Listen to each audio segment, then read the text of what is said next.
ভাবমূর্তির জন্যও তা ক্ষতিকর হবে। এই জিনিসটাই তো চাচ্ছে।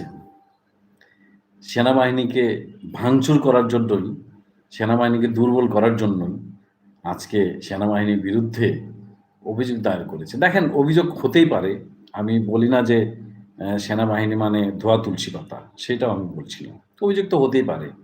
তবে সেনাদের বিচার করার জন্য আলাদা একটি জায়গা আছে, আইন আছে। আর্মি অ্যাক্ট 1952, সেনা আইন 1952, একটা আইন আছে। সেই সেনা আইনে সেনাদের বিচার হবে এবং সেই বিচারটা সেনাবাহিনী করবে।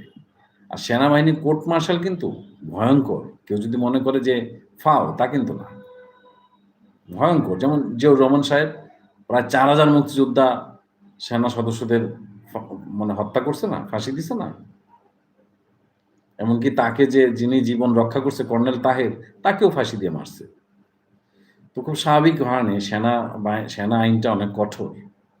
কিন্তু তারা সেনাবাহিনীকে অপমান করার জন্য এই স্বাধীনতা বিরোধীরা তাদেরকে বাইরে নিয়ে আসছে আদালতে। মানে বাইরে আনছে তাদেরকে। তো যাই হোক, ওইসব রাজনীতিবিদদের বড়, বড় ব্যাপার।